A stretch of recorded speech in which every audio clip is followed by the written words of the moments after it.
오늘 그 요한복음을 우리가 들어가는데요. 아마 교재들을 받으셨을 거고, 지금 저희가 이제 그 마태, 마가, 누가 복음을 무슨 복음서다 그랬죠? 마태, 마가, 누가 복음을?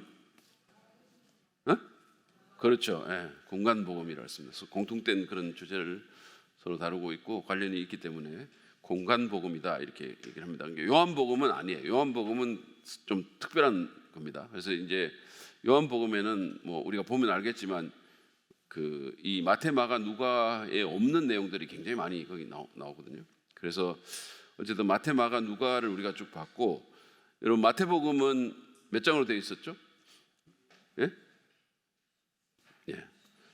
280장? 예. 28장으로 되어 있었고, 마가복음은 16장, 누가복음은 24장 이렇게 장수가 그렇습니다. 그런데 제가 지난주에 말씀드린 것처럼 누가복음이 장수는 제일 길진 않지만 누가복음이 신약에서 제일 긴 책이다 이런 말씀을 드렸죠. 구약에서 제일 긴 책은 뭔지 아세요? 구약에서 제일 긴 책?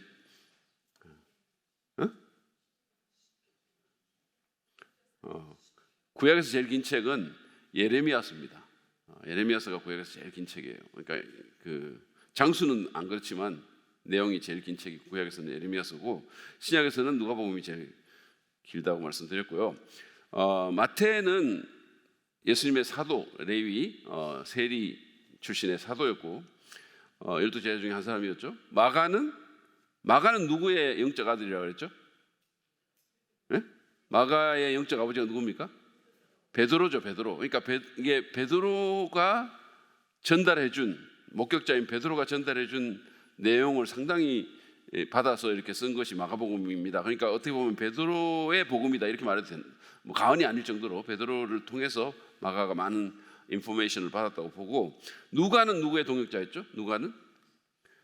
누가는 예, 사도 바울의 주치였고 죽을 때까지 사도 바울과 같이 있었던 사람입니다.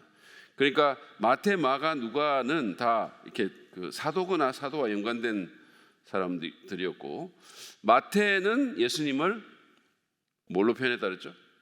기본적으로 마태는 예수님을 교수로 표현했다. 예수님을 뭘로 표현했죠? 왕으로 표현했어요. 왕, 메시아 왕. 그 다음에 마가는 종으로, 누가는 인자로. 그래서 마가복음은 막 많이 움직이시는 예수님의 모습, 이렇게 행동복음이라고 하잖아요. 막 움직이시는 예수님 모습 이런 걸 많이 했고, 누가는 이제 그 헬라인들을 위해서 쓰여졌기 때문에 헬라인들이 그 생각하는 이상적인 인간 예수, 인간의 모습, 뭐 피곤하시기도 하고 또 약자를 보듬고 돌보기도 하고 기도하시는 모습도 많이 담겨 있고 성령의 도움을 받는 모습도 많이 담겨 있죠. 누가복음은 인자, 사람의 아들 예수 이렇게 그 부분이 강조되어 있다 그런 얘기를 했어요. 마태는 이제 그들이 오랫동안 기다렸던 메시아 왕, 그 왕에 대한 복음이다 이렇게 말씀을 드렸습니다. 자, 요한복음을 이제 들어가면, 자, 요한복음 이제 이 책은 어떤 책이냐, 이제 저자부터 우리가 살펴볼 텐데요. 먼저 그 요한복음의 저자를 보시면 요한복음은 익명의 책입니다. 익명의 책. 이 책은 그 공간복음서가 다 그랬던 것처럼 저자가 나와 있지 않죠. 복음서 어디에도 저자의 이름이 기록되어 있지 않습니다. 그러한 이유 때문에 이제 좀 저자에 대한 논란이 좀 있어요. 그러니까 이 특히 요한복음 같은 경우는 요한 1, 2, 3서의 저자, 요한계시록의 저자와 이렇게 연결이 되어 있기 때문에 그러면 이제 이 요한이 누구냐? 그래서 뭐 최근에는 이렇게 뭐 에베소에 있는 다른 장로 요한일 것이다 이런 뭐 견해도 나오고 있기도 합니다. 어쨌든 간에 그런 논란이 폭넓게 퍼져 있는데, 그 마태, 마가는 저자에 대한 언급이 아예 나오지 않고, 누가복음과 요한복음은 내가 썼다라고 하는 사람들이 나와요. 근데 자기를 밝히지는 않습니다. 자기 이름을 밝히거나 이러지는 않습니다. 자, 그러면 전통적인 견해는 누구냐 하면 사도 요한입니다. 세베대의 아들 사도 요한이에요. 그래서 세베대의 아들이 두 사람이 있었는데 어쨌든 그 중에 한 명 요한이고, 이 내적 증거, 외적 증거가 다 이 전통적인 견해를 옹호를 하는데, 그런데 어쨌든 논란은 계속되고 있습니다. 자, 외적 증거를 간단히 보시면 먼저 그 이레니우스라는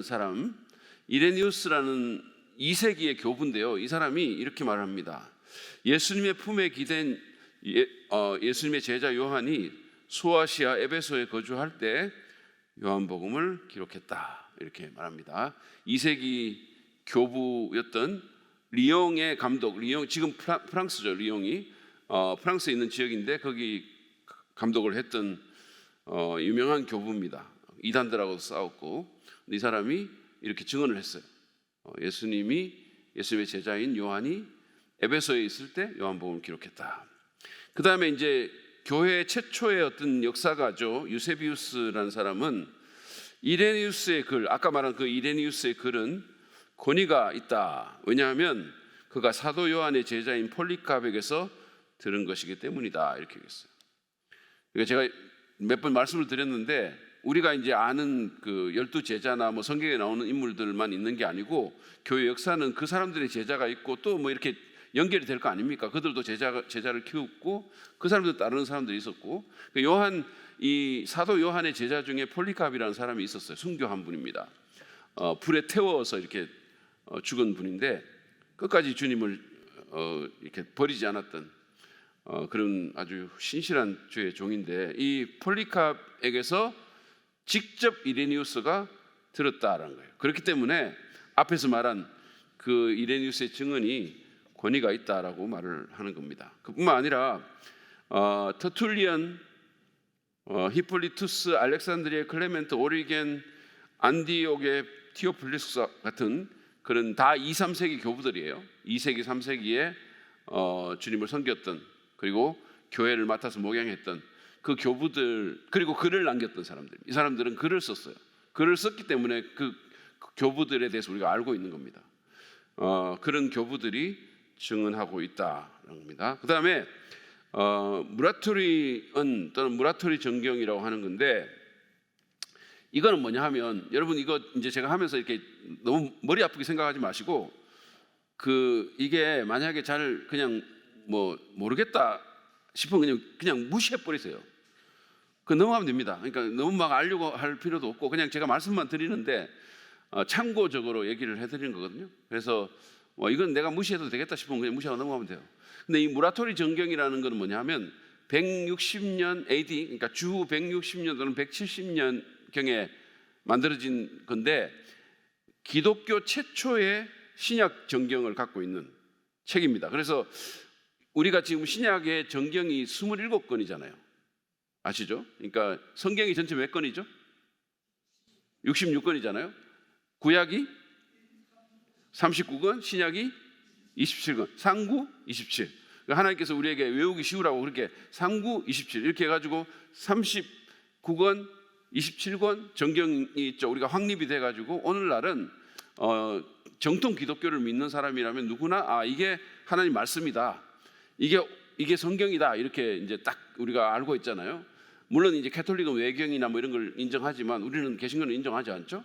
그래서 딱 이제 우리가 그걸 아는데, 이게 1세기, 2세기 이럴 때 이제 이 책들이 쓰여지고 사도들이 이제 이거를 뭐 이렇게 이제 누구한테 보내고 이렇게 했을 때는 이게 과연 하나님 말씀인가? 이게 과연 구약과 같은 동일한 권위가 있는 말씀인가?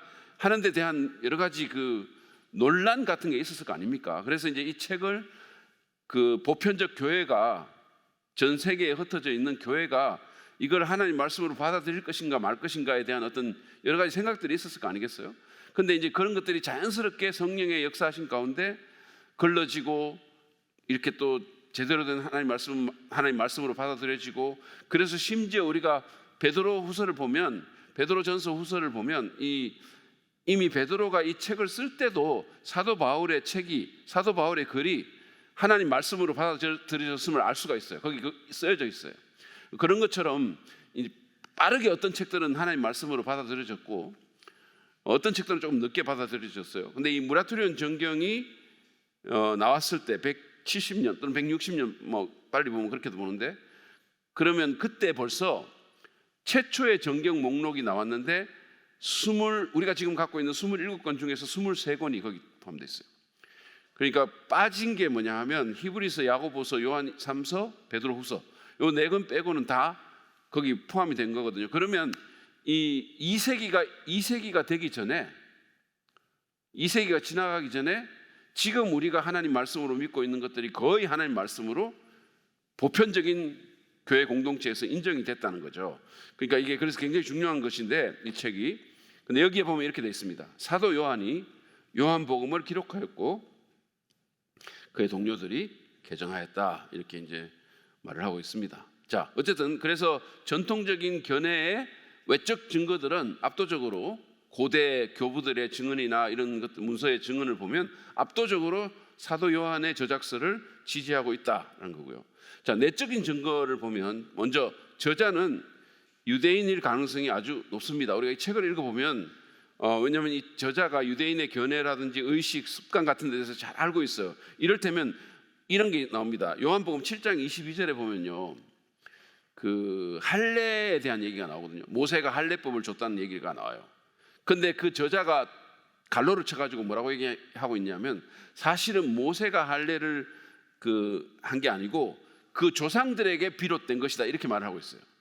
그러니까 사실은 아브라함 때 할례가 시행이 됐잖아요. 그러니까 모세가 율법으로 할례법을 제정하기 이전에 벌써 아브라함 때 이게 제정이 시작됐다는 것을 이 저자는 너무 잘 알고 있는 거죠. 그러니까 이 사람은 유대인들의 어떤 간섭에 대해서, 유대인들의 어떤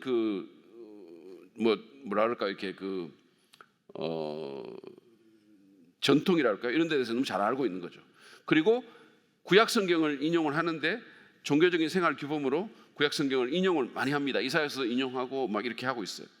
자, 그다음에 두 번째로 저자는 유대인인데, 그 당시에는 유대인이 이제 두 종류가 있었잖아요. 그러니까 그 팔레스타인에 있는 본토 유대인들이 있었고 나가 있는 디아스포라에 이렇게 바깥에 나간 유대인들, 그러니까 그 유대인들이 있는데, 이 요한복음의 저자는 팔레스타인의 유대인이 가능성이 많다는 거예요. 왜냐하면 이 팔레스타인 지역에 대한 지식을 많이 갖고 있고, 뭐 사마리아로 내려가야 되겠다라든지 이런 것들이 다 지리적인 지식이라든지 이런 것들이 많이 있고, 그뿐만 아니라 구약을 인용할 때 70인역보다는 히브리 성경을 인용한다는 거예요. 그러니까 제가 70인역 말씀드렸죠. 그 당시에 디아스포라 유대인들이 전 세계에 이렇게 퍼져나가가지고 히브리 말을 못 읽는 유대인들이 많았단 말이에요. 그러면 그 사람들은 구약 성경을 못 읽으니까 어떻게 합니까? 헬라어로 번역된 구약 성경을 읽는 거죠. 그래서 그게 바로 70인역이라는 거예요. 70인역은 구약 성경인데 헬라어로 번역된 히브리 성경이다, 헬라어로 번역된 구약 성경이다라는 거예요.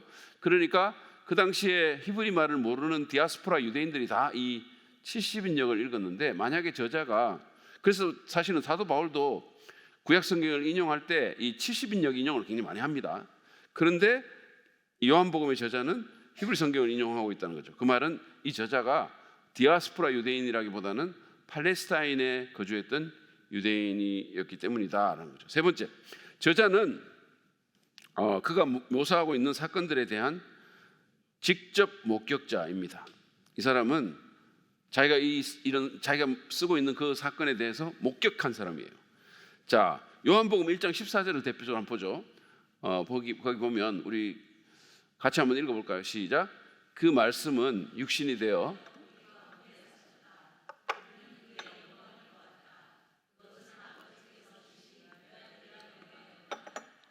그는 은혜와 진리가 충만하였다. 자, 요한복음 19장 35절도 한번 보세요. 이것은 목격자가 증언한 것이다. 그러니까 저자가 자기를 목격자라고 얘기하고 있죠. 그래서 그 증언은 참되다. 그는 자기의 말이 진실하다는 것을 알고 있다. 그는 여러분들도 믿게 하려고 증언한 것이다, 이렇게 말하고 있어요. 그래서 어쨌든 본인을 목격자라고 직접 말하고 있고, 아까 요한복음 1장 14절에서는 우리가 그의 영광을 봤다, 이렇게 얘기하고 있죠. 우리가 그의 영광을 봤다.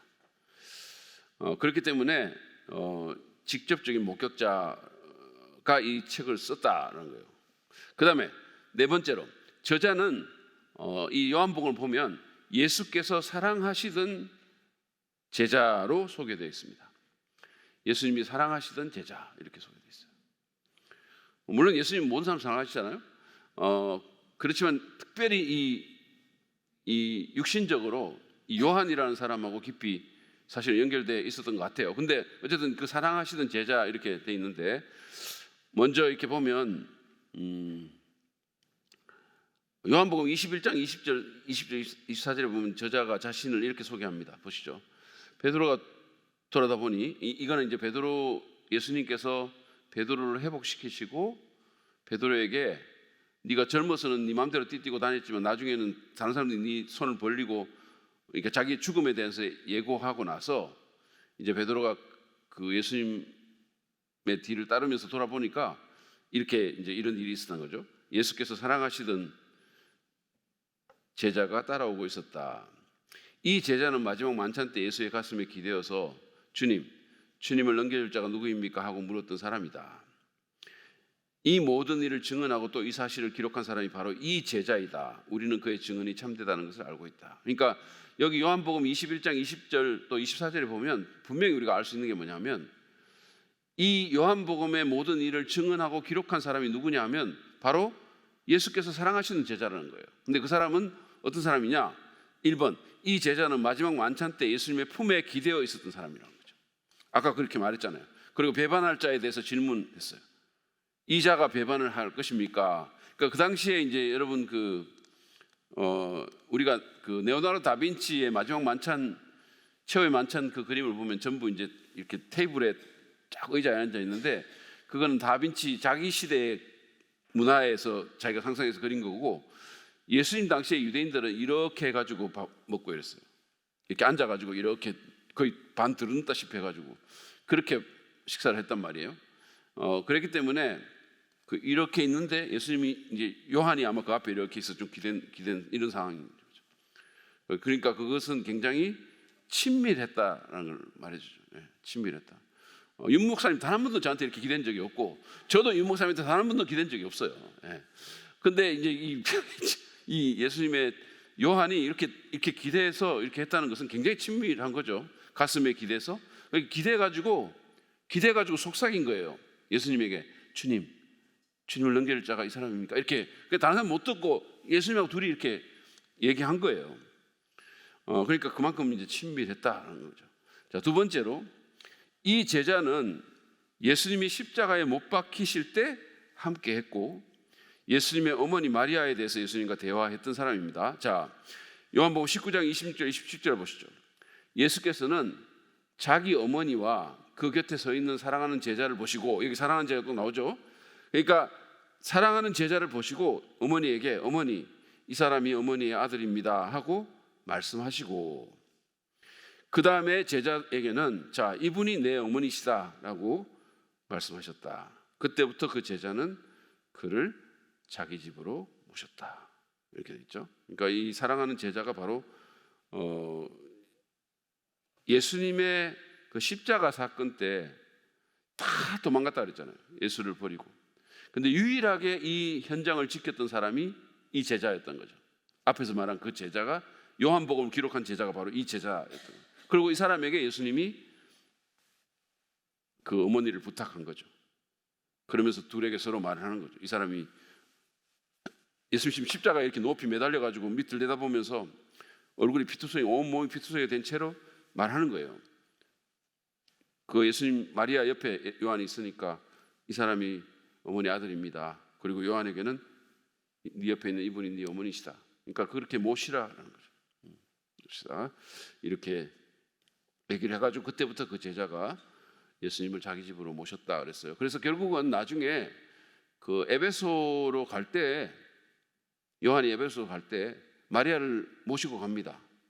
그래서 여러분 그 에베소 유적지에 가면은요, 그 요한이 죽은 것도 있지만 거기 마리아의 무덤이 있어요.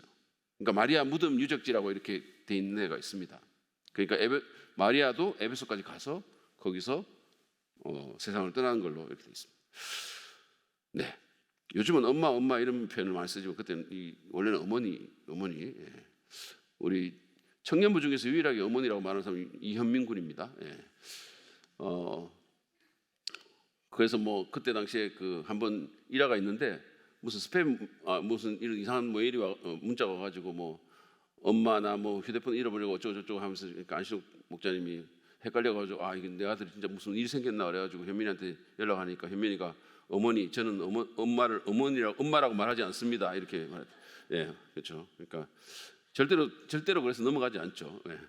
자, 그 다음에 네 번째는 세 번째죠. 세 번째, 이 제자는 예수님의 부활에 대한 막달라 마리아의 증언을 듣고 무덤으로 달려가서 빈 무덤을 목격했습니다. 자, 요한복음 10장 10장이 아니고 이게 20장 2절에 4절 보면 보시죠. 요한복음 20장입니다. 그래서 그 여자는 시몬 베드로와 예수께서 사랑하시는 그 다른 제자에게, 여기 또 나오죠. 예수께서 사랑하시는 제자가 나오죠.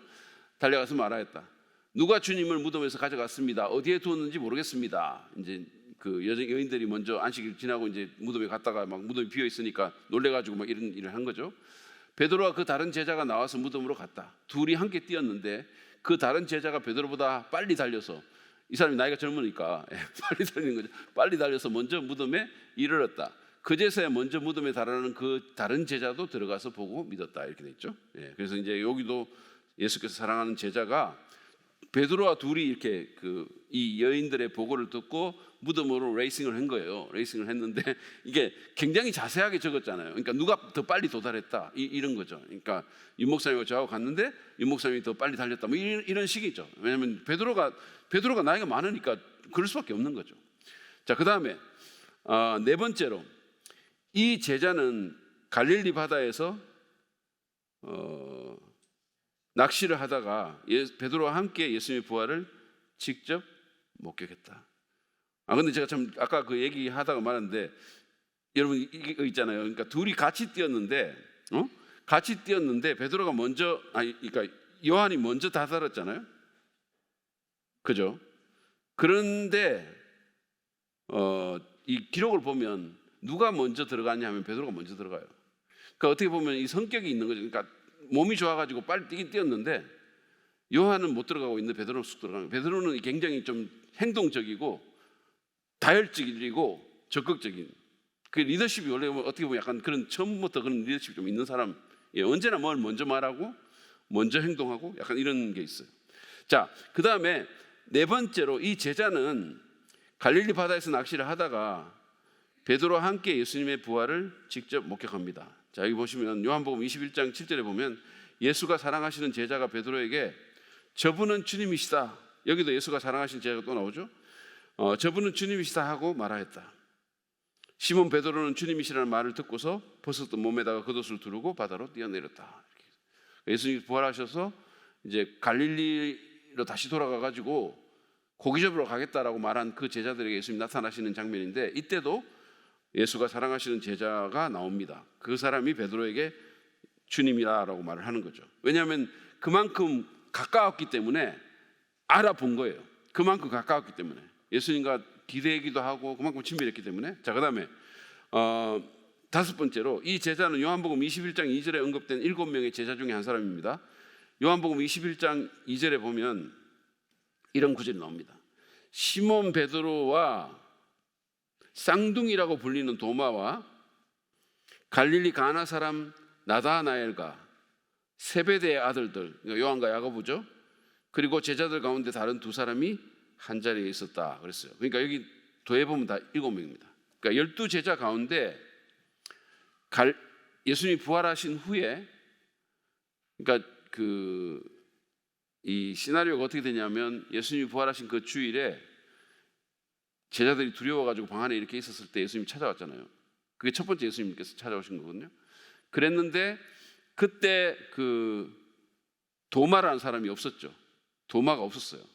그래가지고 예수님이 한 번 더 찾아가셔서 이거를 보여주시면서 손을 넣어보고 뭐 만져보고 믿어라 뭐 이런 말씀을 해가지고 결국 12제자가 목격을 하잖아요. 그리고 그 다음에 이제 그 사람들이 그 중에 그 12 중에 7명이 갈릴리로 가서 이 고기잡이를 나간 거죠.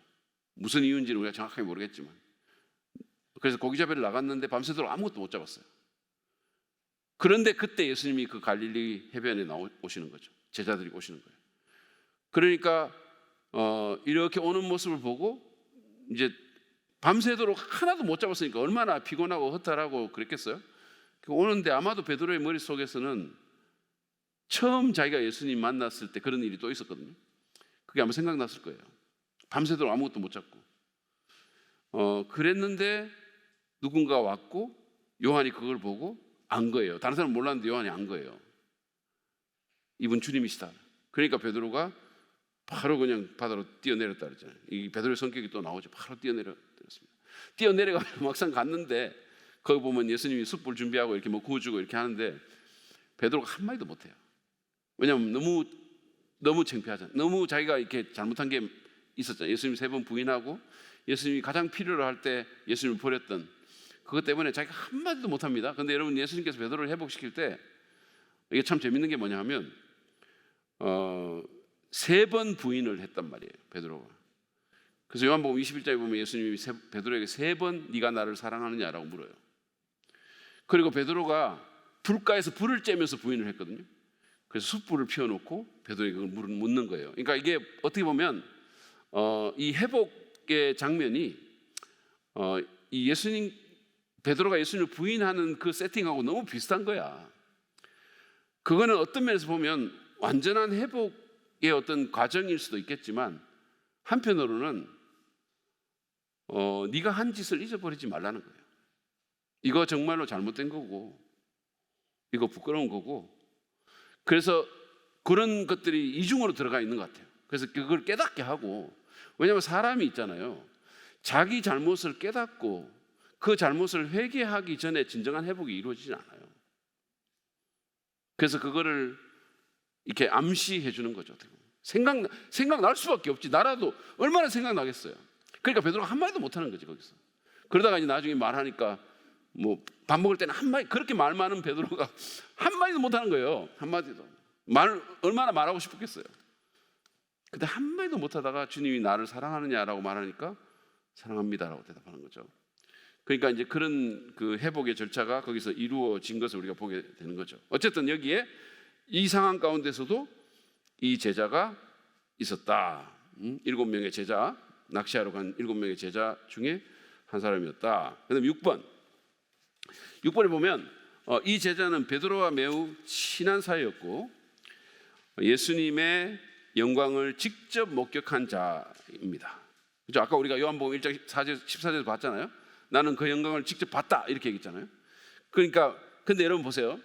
자, 베드로하고 친하고 12제자 중 7명이 들었고 그 다음에 예수님의 영광을 직접 목격했어요. 그러면 이제 이게 점점 좁혀지는 거죠. 그러니까 적어도 12제자 중 7명 중에 한 사람이고 베드로와 친했으면 베드로와 함께 많이 다녔던 사람이고 그러면 여러분이 그 예수님의 그 지상사역 중에서 이렇게 보시면 12명 중에서 예수님이 3명씩 이렇게 잘 데리고 다녔어요. 그 3명이 누굽니까? 베드로와 야고보와 요한이에요. 그러니까 베드로와 매우 친했고 그 7명이 들었고 그 다음에 예수님의 영광을 직접 목격했다라고 얘기했으면 이 영광이 변화산 경험을 언급하는 것일 가능성이 굉장히 많습니다. 왜냐하면 거기서 진짜 신성을 봤잖아요. 그랬다면 그 변화산에 올라간 사람은 3명밖에 없어요. 그러면 요한의 가능성이 굉장히 많죠. 왜냐하면 베드로, 야고보, 요한 3명이 갔는데 베드로가 아닌 것은 확실하고 그죠? 베드로가 아닌 것은 여기 보면 베드로가 아닌 것은 확실해요. 베드로와 그 사랑하시는 제자 이렇게 되어 있기 때문에 베드로가 아닌 것은 확실하고 야고보는 주후 44년에 일찍 죽습니다. 순교당해요. 그렇기 때문에 남은 사람은 요한밖에 없죠. 그러니까 사도 요한일 가능성이 아주 크다는 겁니다. 자, 결론적으로 내 외적인 증거가 요한복음의 저자로서 사도 요한을 강력하게 가리키고 있다. 그래서 이것을 뭐 어떤 거부할 만한 결정적인 증거가 없는 한은 사도 요한이 요한복음을 기록했다라고 주장하는 것이 가장 합리적이다. 가장 최선의 해결책이다. 이렇게 봅니다. 자, 그러면 우리가 이제 요한이라는 사람에 대해서 좀 탐구를 해보죠. 요한은 누굽니까? 자, 요한 여기 아주 늙어가지고 사진을 보시면 밤모섬에 이렇게 유배된 그림인데, 자, 요한이라는 사람은 누구일까요? 먼저 이 사도 요한은 갈릴리 벳세다 출신입니다. 고향이 벳세다 출신. 그러니까 그 갈릴리 이렇게 바다가 이렇게 있잖아요. 약간 이렇게 사람 심장처럼 이렇게 있죠. 그러니까 사람 심장처럼 이렇게 있는데 그 위에 동북부죠. 동북부에 있는 벳세다, 여기서 가까운 어떤 광야에서 오병이어 사건이 일어납니다. 그러니까 이 벳세다 출신이에요. 그리고 어머니가 살로메라는 여자고, 이 사람은 예수님을 따라다녔다라고 성경에 나옵니다. 살로메는 무덤에도 갔어요. 예수님의 빈 무덤에도 간 여자입니다. 살로메고 그 아버지가 세베데입니다. 직업은 어부이고 야고보라는 형제가 있었죠. 그러니까 야고보가 형입니다. 요한이 동생이고 야고보가 형이고, 그 야고보는 여러분들이 이제 성경에 여러 야고보가 나오는데 야고보서를 기록한 야고보는 예수님의 동생 야고보예요. 육신적인 동생 야고보입니다. 그러니까 이 요한의 형인 야고보는 사도행전 12장에서 순교당하는 그 요한이에요. 헤롯에 의해 가지고 그래서 그 순교당하는 사람입니다. AD 44년에 아주 일찍 순교를 당했어요. 그랬고 그 다음에 처음에는 이 사람이 침례 요한의 제자였었어요. 요한의 제자였다가 요한복음 1장 29절에 보면 이제 요한이 침례 요한이 예수님이 이렇게 지나가는 걸 보고 보라 세상 죄를 지고 가는 어린 양이로다 이렇게 말을 하거든요. 그러니까 그걸 듣고 두 사람이 예수를 따라갑니다. 성경에 보면, 요한복음 보면 그 두 사람을 따라가는 사람 중에 한 사람이 바로 이 사람입니다. 그래서 그때부터 이제 예수님을 따르게 되었고 나중에 이제 갈릴리 바다에서 예수님 그물을 깃고 있을 때 예수님의 부르심을 본격적으로 받아가지고 따르게 됩니다. 자, 요한복음 1장 35절부터 37절 한번 보시죠. 다음 날 요한이 자기 제자 두 사람과 같이 서 있다. 여기 말하는 요한은 침례 요한을 얘기합니다. 침례 요한이 자기 제자 두 사람과 같이 서 있다가 예수께서 지나가시는 걸 보고서 보아라 하나님의 어린 양이다 하고 말하였다. 그 두 제자는 요한이 하는 말을 듣고 예수를 따라갔다 이렇게 돼 있어요. 이 두 사람은, 한 사람은 안드레고 한 사람은 요한으로 사료가 됩니다. 그래서 이 안드레가 또 이제 예수님 따라가가지고 그걸 보고는 베드로한테 또 얘기를 하죠. 그게 성경에 나옵니다. 자, 그 다음에 이제 이게 첫 번째 이니셜 인카운트예요. 예수님과 처음 만난 거예요. 처음 만난. 그래서 이제 따라갔고, 그러고 이제 본격적인 부르심은 나중에 나오는데 마태복음 4장 21절 22절에 보세요. 거기서 조금 더 가시다가, 이거는 이제 거기가 어디냐면 베드로 안드레를 부른 곳에서 조금 더 가시다가 예수께서 다른 두 형제 곧 세베대의 아들 야고보와 그의 동생 요한을 보셨다. 그들은 아버지 세베대와 함께 배에서 그물을 깃고 있었다. 예수께서 그들을 부르셨다.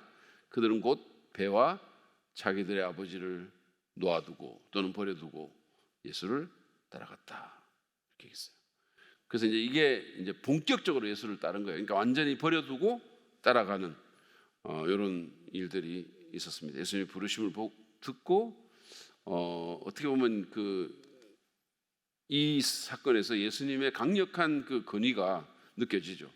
딱 불렀을 때 거부하지 않고 다 버려두고 일어나서 따라갔다는 거죠.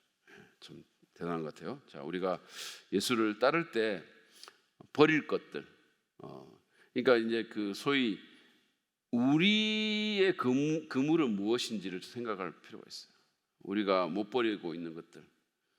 그러면 예수님 따르기가 쉽지 않죠. 우리의 그물, 여러 가지 다양한 인간관계라든지 내 육신적인 어떤 욕망이라든지 이런 것들이 나를 이렇게 계속 붙잡고 있으면 예수님을 따라가기가 쉽지 않은 거죠.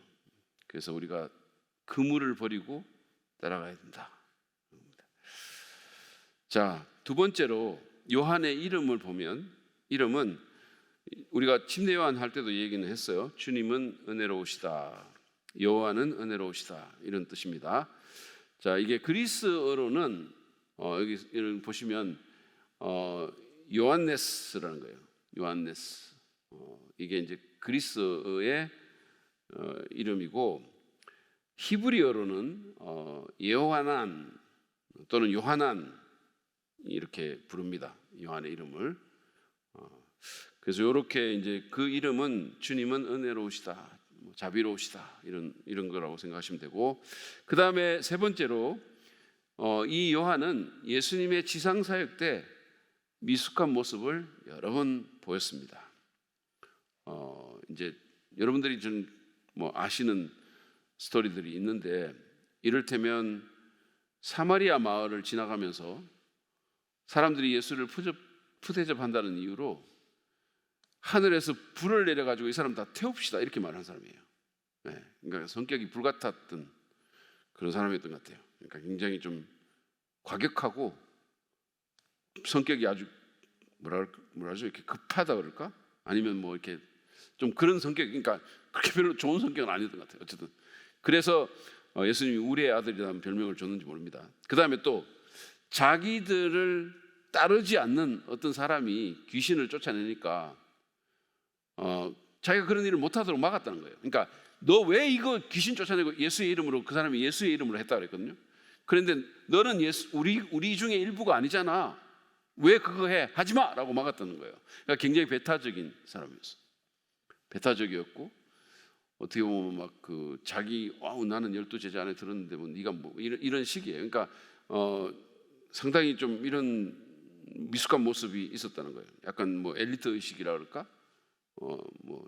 우리는 인싸야, 이런 약간 이런 느낌, 이런 게 있었습니다. 여러분, 그 복음에 가장 반대되는 것이 엘리트 의식인 줄 아세요? 그거 굉장히 안 좋은 겁니다. 어떤 교회 가면 있잖아요, 좀 그 학벌이 좀 좋거나 사회적으로 좀 성공한 사람들이 모여 있는 그런 교회에 가면 교회 내에 그런 분위기가 있는 교회들이 있어요. 굉장히 엘리트 의식에 젖어 있는 교회들이 있거든요. 우리는 괜찮은 사람들이 모인 교회예요. 약간 이런, 그래가지고 좀 그렇지 않은 사람들을 이렇게 약간 내려보는, 그 표시는 잘 안 내는데 하여튼 그게 내려보는 그런 게 있어요. 이거는 제가 볼 때는 술 한 잔 먹고 술 이런 것보다 훨씬 더 나쁜 거예요. 굉장히 안 좋은 겁니다. 아주 반복음적인 거예요. 그래서 우리가 그리스도 안에서 버려야 될 것 중에 하나가 뭐냐면 엘리트 의식이에요. 내가 남보다 좀 낫다, 나는 공부도 좀 했고 나는 사회적으로 성공했고 이런 거 있잖아요. 이거 굉장히 안 좋은 겁니다.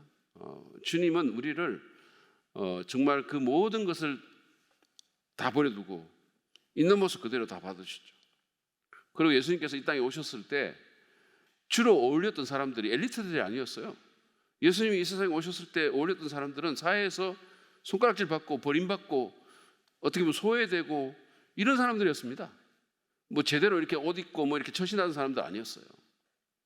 그러니까 이 비극적인 것은 뭐냐 하면, 오늘날 교회가 자꾸만 엘리트주의에 좀 빠져가지고, 특히 우리 교회 같이나 이런 좀 중산층들이 모이는 교회들이 조금 이렇게 좀 그 인그룹 사람들이 아니면 이상하게 이렇게 좀 그 사람들을 불편하게 만들려고 하는 그런 느낌이, 우리가 설사 그것을 의도하지 않는다 하더라도 그런 분위기를 전달할 수 있다는 거예요. 굉장히 조심해야 되는 거죠. 그래서 정말로 사회에서 이렇게 좀 소외되고 약하고 어렵고 힘든 사람들, 이런 사람들 우리가 잘 정말 사랑하고 품고, 이런 마음이 필요한 거예요. 이런 마음이. 제가 이번에 우리 어머님이 너무 안 좋으셔가지고 지난주에는 거의 위독하시다는 얘기까지 듣고 이랬는데, 그래서 급히 하늘까지 데리고 내려가고 이랬는데, 제가 그 병원에 이렇게 누워 있는 우리 어머니 이렇게 보니까 진짜 너무 연약하고, 진짜 이게 내가 알던 그 어머니가 아닌 거죠. 그 어머니가 아니더라고요.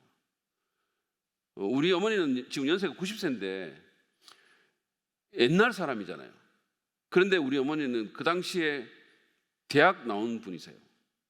대학 나온 국문과 나오시고 엘리트입니다. 인텔리예요. 굉장히 똑똑하신 분이시고, 저희 아버지 교수고 그렇잖아요. 근데 제가 이렇게 두 분을 보면 지금 너무 연약하고 몰골도 정말로 형편없고 그런 모습을 제가 본 거죠. 그래서 내가 이게 참 사람이 자랑할 거 하나 없다. 우리가 정말 내가 사랑하는 내 어머니 아버지도 이렇게 약한 모습이 되고 이렇게 우리 어머니 막 화장실 가다가 병원에 입원하기 전에 화장실 가다가 밤중에 넘어지셔가지고 여기가 막 완전히 퍼렇고 막 이게 막 형편이 없는 거예요. 그래서 그런 생각도 하게 됐거든요. 그래서 우리가 이런 앨리스주의를 버리는 것 이거 굉장히 중요합니다. 어쨌든 그 다음에 이 요한은 또 어떻게 했냐면 예수님의 사역을 오해해가지고 예수님이 왕에 오를 때 그 옆에 높은 자리를 청탁했어요. 그래가지고 그거는 자기 엄마까지 나서가지고 난리 쳤다고. 세베대 여사까지 나와가지고 막 우리 아들들 막 이렇게 예수님 양옆에 앉게 해주세요. 치맛바람 일으키고 막 이랬잖아요. 그래가지고 또 그 소식을 다른 제자들이 또 듣고는 막 열받아가지고 막 씩씩거리고 막 뭐야 저거 막 이러고 막 이래가지고 막 그랬던 그런 일들이 있었습니다. 참 미숙했다는 거예요. 한마디로 말하면. 자, 그랬던 사람이었고요. 그 다음에 네 번째로 예수님과 개인적으로는 가장 친밀한 관계를 누린 자였습니다. 이미 우리가 좀 말씀했죠. 그래서 이게 예수님 물론 모든 사람 다 사랑하시지만 예수님이 이 땅에 오셔서 육신을 입으셨을 때 인간적으로 가장 친밀했던 그런 관계를 누린 사람이었어요. 예수님의 친구였습니다. 그래서 예수님이 가시는 중요한 자리에는 다 동행했고 십자가 곁에도 유일하게 예수님이 죽으심을 목격했고 또 어머니 마리아를 모시는, 그러니까 예수님이 그 12제자 가운데서 가장 인간적으로 신뢰할 만한 사람이었다는 거예요. 그러니까 자기 어머니를 맡긴 거죠. 그래서 이 사람은 끝까지 또 자기 예수님 유언처럼 마리아를 어머니로 모시고 끝까지 신실하게 섬겼습니다. 요한복음 13장 23절에 보면 제자들 가운데 한 사람 곧 예수께서 사랑하신 제자가 바로 예수의 품에 기대에 앉았다 이런 말씀 나오고 19장에 보면 우리가 아까 본 것처럼 그 얘기 나옵니다. 자, 그리고 이번에 보면 예수님의 부활을 목격한 후에 베드로의 동역자가 돼서 복음을 전했습니다. 베드로와 함께 기도하러 성전에 올라가다가 나면서부터 못 걷는 사람을 예수의 이름으로 고쳐주기도 했고 사도행전 3장 1절부터 10절에 보면 그리고 산헤드린에서 신문 받을 때도 담대하게 복음을 변호했어요. 자, 먼저 사도행전 3장 1절부터 4절 말씀 한번 보시죠. 우리 같이 한번 읽을까요? 시작. 오후 3시에 기도 시간이 되어서 베드로와 요한이 성전으로 올라가는데 나면서부터 못 걷는 사람을 사람들이 떠매고 왔다. 그는 베드로와 요한이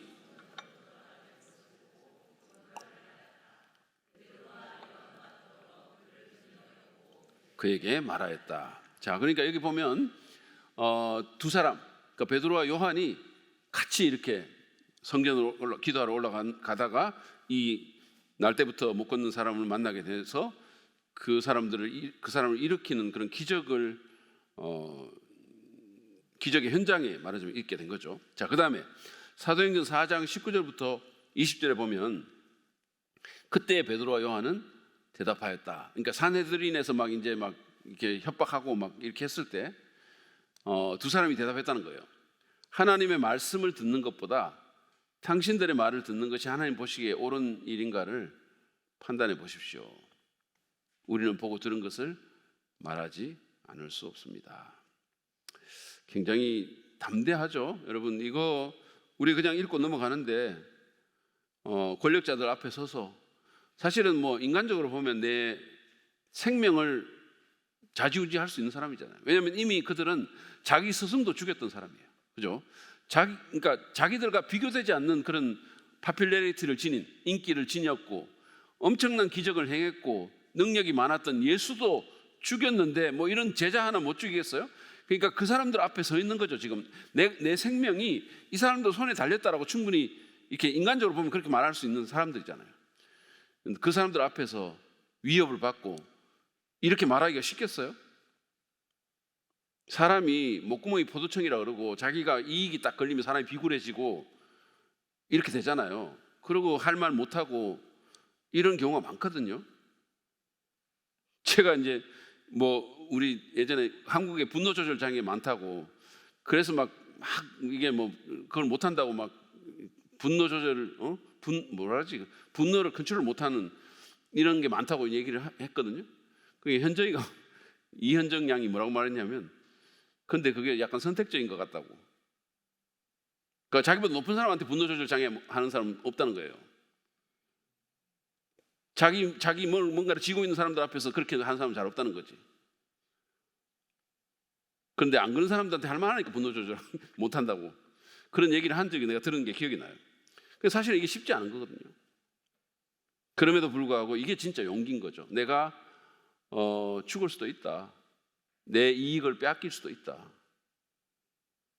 내가 해를 당할 수도 있다. 그럼에도 불구하고 나는 옳은 일을 하겠다. 나는 내가 해야 될 말을 하겠다. 나는 내 양심을 타협하지 않겠다. 이게 용기죠. 그러니까 막 아무 데서나 소리 지르고 막 이런 게 용기가 아니고 이게 진짜 용기죠. 자, 그 다음에 초대 예루살렘 교회에서 중요한 지도자의 역할을 수행했고요. 이 사도 요한은 교회가 핍박받을 때 예루살렘에 머물러 있었습니다. 근데 이제 기독교 전성에 의하면은요, 예루살렘이 로마에 의해서 멸망당하잖아요. 70년에 완전히 그냥 끝나죠. 그리고 막 극심한 핍박 가운데 들어가니까 이때 이제 마리아를 모시고 에베소로 이주를 합니다. 그러니까 지금 여러분 예루살렘은 팔레스타인에 있고 이 에베소는 지금 터키에 있는 거예요. 굉장히 먼 곳입니다. 근데 이제 그쪽으로 이주를 했어요. 지중해 여기 그림 보시면 지금 보이시죠? 이거 있나? 지금 이거 될지 모르겠는데 한번 보시죠. 있네. 자, 여기 보세요. 여기가 예루살렘이잖아요. 그 지금 이쪽이 터키거든요. 터키인데 여기가 그리스고 여기가 지금 그리스예요. 여기가 이태리고. 자, 이런데 여기 지중해가 있고 그레데라는 섬이 있죠. 에베소는 이 터키의 동쪽 해안이에요. 그러니까 이쪽으로 이제 서쪽 해안이죠. 서쪽 해안으로. 그러니까 이게 굉장히 먼 길을 간 거죠. 여기가 그 세계 선교의 센터였던 안디옥이라는 곳입니다.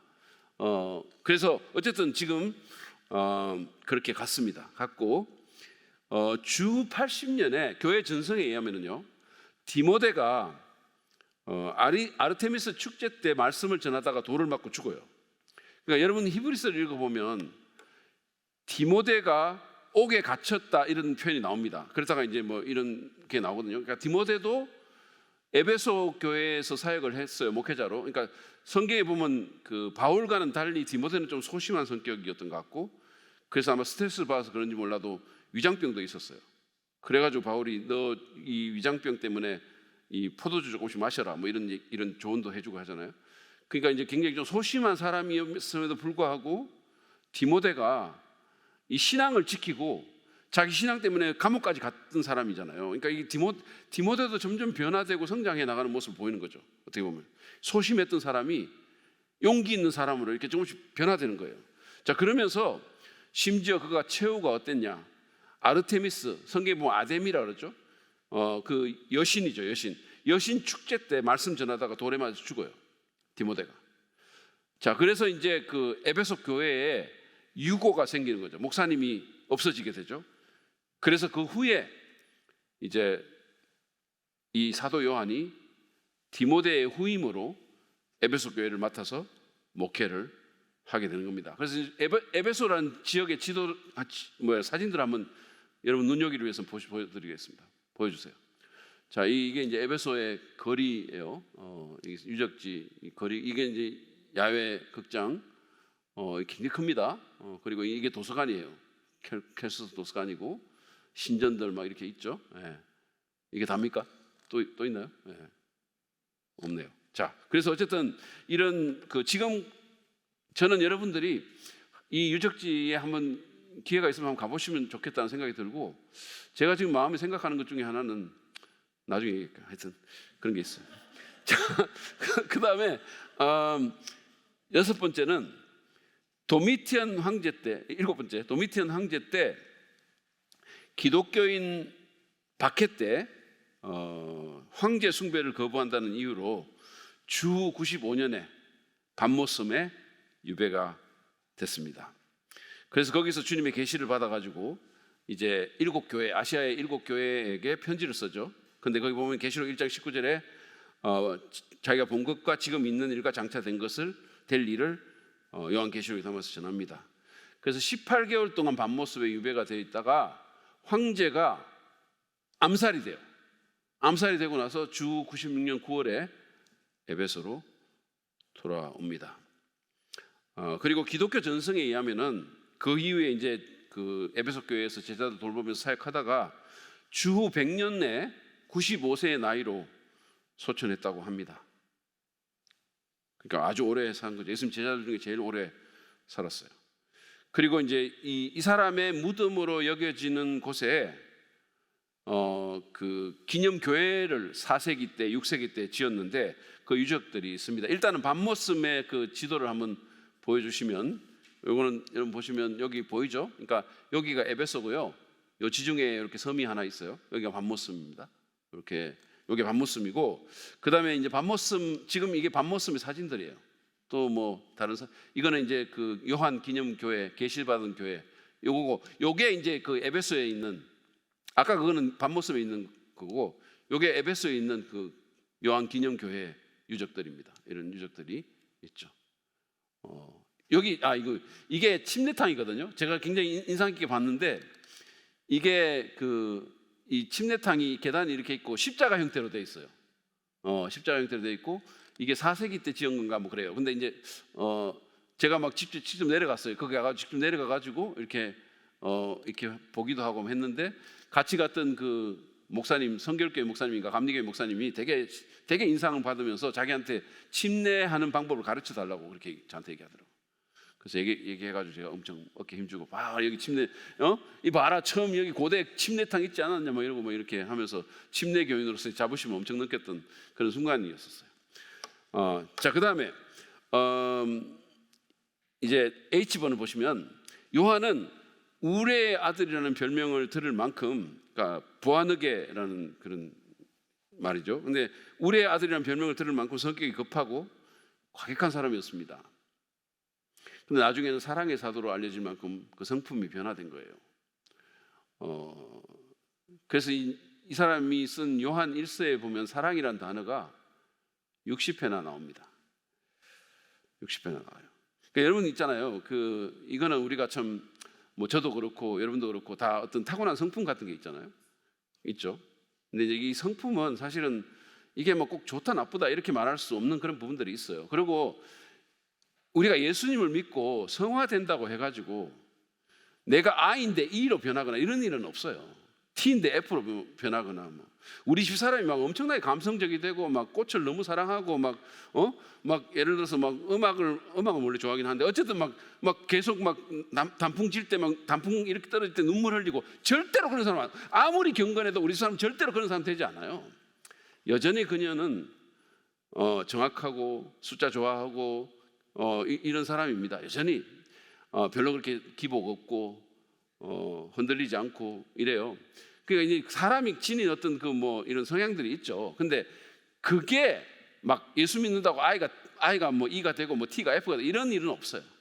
근데 자기가 갖고 있는 그 본연의 성격이 성화된다는 거예요. 그게 더 좋은 방향으로 변화된다는 거예요. 그래서 저는 이런 얘기, 그러니까 이게 좀 패배주의 같은 얘기인데, 어떻게 보면 뭐 얘기하면 나 원래 그래? 원래 그런 거야? 뭐 이런 사람들이 있어요. 그리고 그거를 원래 그렇다고 해가지고 그냥 계속 놔두고 그 안 좋은 것이 계속 드러나게 하는 거예요. 그거는 진짜 아닌 거죠. 우리가 정말로 주님의 능력을 믿고 성령의 열매가 우리 가운데 맺히기를 원하고 한다면, 이런 것들이 점차적으로 내가 갖고 있는 본연의 성격의 틀 안에서 좋은 쪽으로 성화되게, 예수님 닮은 쪽으로 가게 만들어져야지. 근데 나는 원래 그렇다, 그걸로 계속 익스큐즈하면 언제까지 나는 원래 그랬다고 얘기할 겁니까? 그 성격이 변화되고 성품이 성숙되고 그런 일들이 일어나야 되는 거 아닙니까? 그러니까 예를 들어서 디모데 같이 소심한 사람도 비록 디모데가 예수 믿어가지고 갑자기 람보처럼 되지는 않겠죠. 그러나 그 소심한 가운데서도 자기 신념을 지키고 용기 있게 말할 때는 말하는 사람으로 변화되고, 이 사람처럼 막 급하고 가격한 사람이 나중에는 사랑을 계속 나누는 사람으로 변화되고, 이런 변화는 필요한 거죠. 필요한 거죠.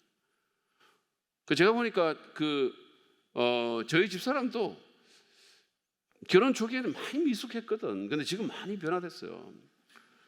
다 제가 이렇게 같이 살면서, 여기까지 하겠습니다.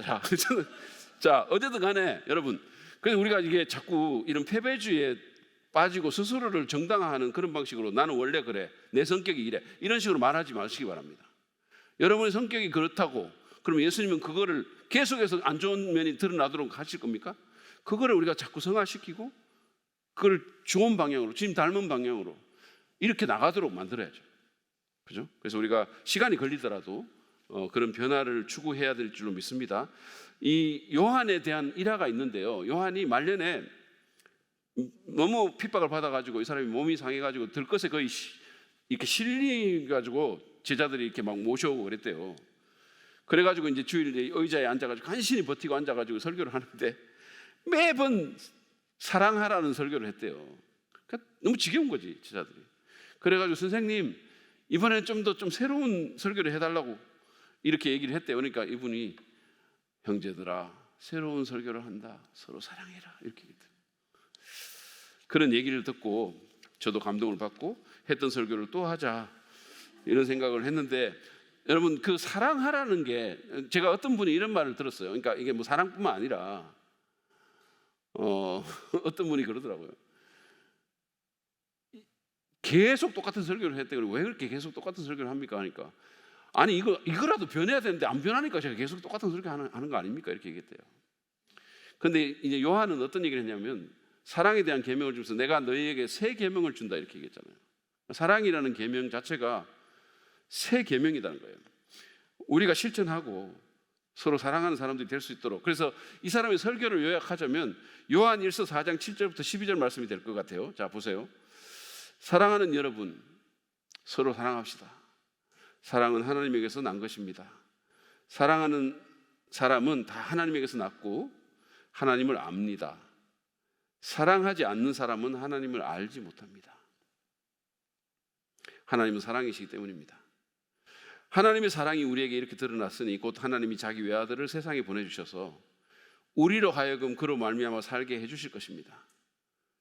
사랑은 이 사실에 있으니 곧 우리가 하나님을 사랑한 것이 아니라 하나님이 우리를 사랑하셔서 자기 아들을 보내어 우리의 죄를 위하여 화목제물이 되게 하신 것입니다. 사랑하는 여러분, 하나님께서 이렇게까지 우리를 사랑하셨으니, 이게 이제 적용인 거예요. 설교의 적용인 겁니다. 하나님이 이렇게까지 우리를 사랑하셨으니, 다시 말해 자기 아들을 내줄 정도로 사랑하셨으니 우리도 서로 사랑해야 합니다. 지금까지 하나님을 본 사람이 없습니다. 그러나 우리가 서로 사랑하면 하나님이 우리 가운데 계시고 또 하나님의 사랑이 우리 가운데서 완성된 것입니다. 여러분, 교회가 어떻게 하나님을 보여줍니까? 우리가 서로 사랑할 때 그렇다는 거예요. 교회가 서로 사랑하면 하나님이 그 가운데서 보인다는 거예요. 근데 교회가 서로 그냥 물고 뜯고 이를테면 뭐 계속 트러블 나고 뭐 이러면 거기서 어떻게 하나님 보이냐 이거예요. 그리고 여기서 중요한 게 있어요. 여러분, 우리가 사랑하려면 하나님의 사랑이 우리 안에 들어와야 돼요. 그 사랑이 우리 안에서 작동해야 돼요. 그래서 그 사랑이 우리를 변화시켜야 되는 거예요. 그래서 우리가 성품이 변화되고 사랑의 사람이 되려면 계속해서 주님과 교제하는 가운데 그 사랑을 자꾸 받아 누려야 됩니다. 성령의 역사 가운데. 주님, 저는 사랑이 없습니다. 주님, 저는 미숙합니다. 저는 형편없습니다. 주님, 저를 변화시켜 주시고 제게 사랑을 부어주세요. 그래서 우리가 자꾸 사랑이 들어올 때 그 사랑이 나가는 거예요. 인풋이 없는데 아웃풋이 어떻게 있습니까? 그래서 우리가 그렇게 하나님을 드러내는 공동체가 되려면 우리 안에 사랑이 있어야 된다. 서로 용서하고 용납하고 참아내고 사랑하고, 이게 돼야 하나님 드러나는 거지. 뭐 여기 설교 잘한다고 하나님 드러납니까? 여기 무슨 시설 좋다고 하나님 드러납니까?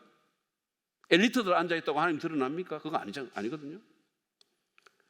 자, 그 다음에 요한은 이렇게 사랑을 강조했지만 동시에 진리 수호에 대한 뜨거운 열정을 가진 사람이었어요. 그래서 초기 영지주의 세력에 대해서 엄격하게 경계를 했고 이단을 집에 받아들이지도 인사도 하지 말 것을 권고하고 있어요. 그러니까 어떻게 보면 사랑과 진리의 균형을 이루고 있습니다. 예수님이 그랬던 것처럼 full of love, full of truth. 사랑과 진리가 충만하다 그랬잖아요. 자, 그래서 요한 2서 10절 11절에 보면 이런 말씀이 있습니다. 누가 여러분을 찾아가서 이 가르침을 전하지 않으면 그 사람을 집에 받아들이지도 말고 인사도 하지 마십시오. 그에게 인사하는 사람은 그가 하는 악한 일에 동참하는 것입니다. 그러니까 이단을 아예 딱 끊으라 이렇게 했어요. 왜냐하면 잘못하면 이단에 넘어가니까.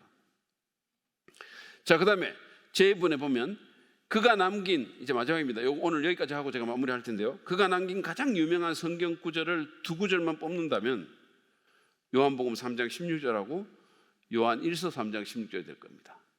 여러분, 요한복음 3장 16절은 유명해요. 사람들이 좋아하고 많이 알려져 있습니다. 자, 보시죠.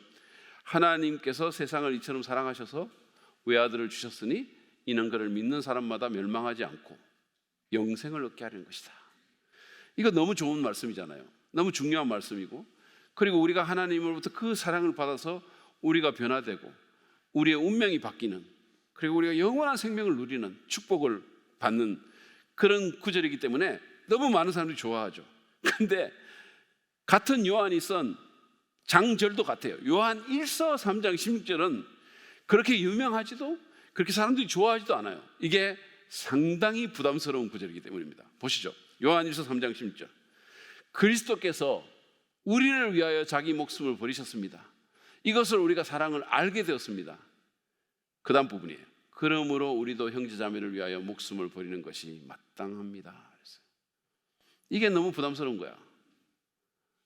그래서 같은 요한이 쓴 요한 3장 16절인데도 불구하고 요한 1서 3장 16절은 그렇게 많이 알려져 있지 않죠. 굉장히 부담스러운 거예요. 이거 참 어려운 거죠. 여러분, 우리가 형제자매를, 주님이 우리를 위해서 목숨 버리셨는데 우리도 형제자매 위해서 목숨 버리기 마땅하지 않냐 그랬어요. 그런데 목숨은 뭐 고사하고라도 정말 작은 거 하나라도 내 형제자매 때문에 내가 버릴 수 있을까? 한번 생각해 보세요. 내 자존심 버릴 수 있을까? 그게 쉬운 게 아니라는 거예요. 이게 참 어려운 거라는 거예요. 내 어떤 견해를 내가 버릴 수 있을까? 그 형제 자매 때문에. 내 어떤 작은 물질을 버릴 수 있을까? 이게 쉬운 일이 아니라는 거예요. 그래서 여러분, 우리가 오늘 이 요한을 통해서 우리가 받는 것은, 요한도 미숙했고 요한도 성격이 불같은 면도 있었지만, 그러나 주님과 계속해서 동행하는 가운데 이 사람이 성숙되고 주님의 사랑을 계속 받으면서 그 사랑을 계속 묵상하다 보니까 자기도 사랑의 사도가 돼서 사랑을 나누고 이런 권면을 우리한테 남긴 거 아닙니까? 그래서 우리도 우리 본 모습이 여전히 부족하고 미숙한 부분들이 있지만, 주님, 저도 그렇게 변화되기 원합니다. 우리 그런 마음으로 이 시간 좀 기도하면서 주님 앞에 나갔으면 좋겠어요.